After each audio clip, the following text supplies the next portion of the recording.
अस्सलाम वालेकुम दोस्तों, ज्ञान उदय में आपका स्वागत है। आज हम बात करते हैं नागरिकता पर टी.एच. मार्शल के विचारों की। नागरिकता आधुनिक युग का एक महत्वपूर्ण प्रश्न है, क्योंकि व्यक्ति की पहचान वर्तमान में व्यक्ति की पहचान उसकी नागरिकता से जुड़ी है। इसलिए प्राचीन काल से ही विचारकों ने नागरिकता के ऊपर अपने विचार दिए। अरस्तु के अनुसार नागरिक वो व्यक्ति है जो कानून निर्माण की प्रक्रिया और न्याय प्रशासन में भाग लेता है। इस तरीके से अरस्तु ने नागरिकता को बहुत ही सीमित अर्थों में समझाने का प्रयास किया। आधुनिक युग में उदारवादियों ने नागरिकता को सुरक्षा, कर्तव्य पालन और देशभक्ति के साथ जोड़ने का प्रयास किया। मिसाल के लिए, अगर कोई व्यक्ति किसी देश का नागरिक है तो वो देश उस व्यक्ति की सुरक्षा करता है, व्यक्ति अपने कर्तव्यों का पालन करता है और व्यक्ति अपने देश के प्रति भी वफादार रहता है। नागरिकता को समझाने के लिए टी.एच. मार्शल ने एक किताब लिखी, सिटीजनशिप एंड सोशल क्लास, और इस किताब में उसने दो सवाल उठाए। पहला सवाल था कि नागरिकता का जन्म कैसे हुआ, और दूसरा सवाल यह था असमान होते हुए भी लोग एक साथ क्यों रहते हैं।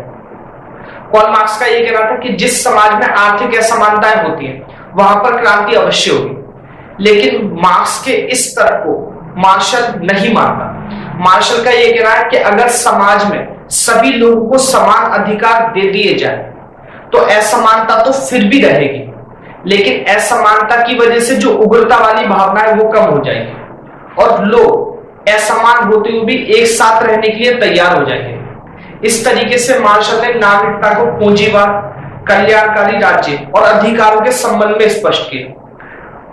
मार्शल का यह मानना था कि समाज में पूंजीवाद के उदय के साथ असमानता पैदा हुई और कई वर्ग पैदा हुए, जिससे वर्ग संघर्ष की संभावना पैदा हो गई, क्योंकि एक तरफ सामंतवादी वर्ग था, दूसरी तरफ निर्धन वर्ग था, जिन्हें अलग अलग अधिकार दिए गए थे। समाज में लोग असमानता का विरोध करने लगे, इसलिए असमानता को दूर करने की कोशिश शुरू की गई और भेदभाव को खत्म करने के लिए सभी नागरिकों को समान अधिकार दिए गए, जिससे सब एक दूसरे को स्वीकार करने लगे और एक दूसरे के साथ सहनशीलता जैसा व्यवहार करने लगे। इस तरीके से मार्शल ने यह समझाने का प्रयास किया कि असमान होते हुए भी लोग किस तरीके से एक दूसरे के साथ रहने के लिए तैयार हो जाते हैं।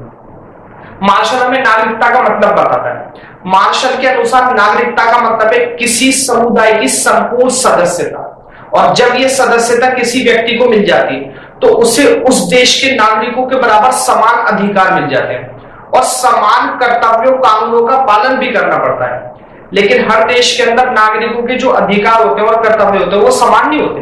अलग अलग देशों के अंदर अलग अलग अधिकार दिए जाते हैं नागरिकों को और अलग अलग कर्तव्यों का पालन करना पड़ता है। मार्शल का यह कहना है कि लोगों ने अपनी आवश्यकताओं के लिए परिवार बनाए और समाज बनाए। समाज में सभी लोग अलग अलग काम करते हैं और समाज में हर व्यक्ति की सभी आवश्यकताएं पूरी हो जाती हैं। समाज में रहने वाले लोग अपनी योग्यता के अनुसार काम करते हैं, इसलिए जो है समाज में रहने वाले लोग अपनी योग्यता के अनुसार काम करते हैं। इसलिए समाज के अंदर पूंजीवादी व्यवस्था और बाजार अर्थव्यवस्था अपने आप पैदा हो जाती है। पूंजीवादी अर्थव्यवस्था की वजह से असमानता पैदा होती है और कई वर्ग पैदा हो जाते हैं, जिससे वर्ग संघर्ष की संभावना पैदा हो जाती है। इस वर्ग संघर्ष को सिर्फ लोगों को समान अधिकार देकर ही खत्म किया जा सकता है। अगर लोगों को समान अधिकार नहीं दिए जाएंगे तो वर्ग संघर्ष कभी खत्म ही नहीं हो सकता है। तो मार्शल का यह कहना था कि नागरिकता का जो जन्म हुआ है वो पूंजीवाद के उदय के साथ साथ हुआ है और वर्ग संघर्ष को रोकने का सिर्फ एक ही तरीका है, समान अधिकार देना। हालांकि सबको समान अधिकार देने से समानता नहीं आ सकती, लेकिन असमानता की वजह से जो उग्रता वाली भावना है वो खत्म हो जाएगी। अब समानता क्यों नहीं आ पाएगी?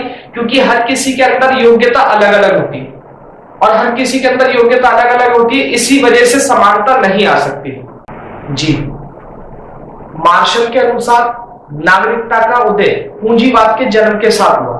पूंजीवाद के उदय के साथ असमानता पैदा हुई और वर्ग संघर्ष की समस्या पैदा हो गई, इसलिए वर्ग संघर्ष को रोकना आवश्यक था। वर्ग संघर्ष को रोकने के दो उपाय थे।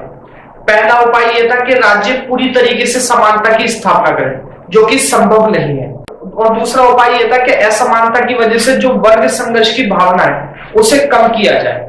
लेकिन ऐसा तभी हो सकता था जब सभी नागरिकों को समान अधिकार दिए जाए और सभी नागरिक समान कर्तव्यों का पालन भी करें।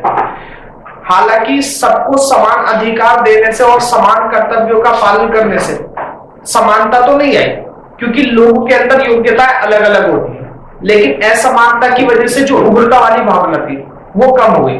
अब लोग एक दूसरे से घृणा नहीं करते। मार्शल के अनुसार नागरिकता का उदय पूंजीवाद के उदय के साथ हुआ है, क्योंकि पूंजीवाद के उदय से समाज में असमानता पैदा हुई और कई वर्ग पैदा हो गए, जिससे वर्ग संघर्ष की संभावना पैदा हो गई। इसलिए वर्ग संघर्ष को रोकना आवश्यक था। वर्ग संघर्ष को रोकने के दो तरीके थे। पहला तरीका यह था कि राज्य पूरी तरीके से समानता की स्थापना करे, जो कि संभव नहीं, और दूसरा तरीका यह था कि असमानता की वजह से जो उग्रता वाली भावना है उसे कम किया जाए।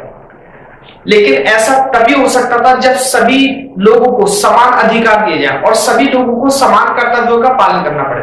हालांकि समान अधिकार और समान कर्तव्य देने से असमानता तो खत्म नहीं हो, क्योंकि हर किसी की योग्यता अलग अलग होती है, लेकिन असमानता की वजह से जो उग्रता वाली भावना थी वो खत्म हो गई। इस तरीके से मार्शल ने यह समझाने की कोशिश करी कि लोग असमान होते हुए भी एक साथ क्यों रहते हैं।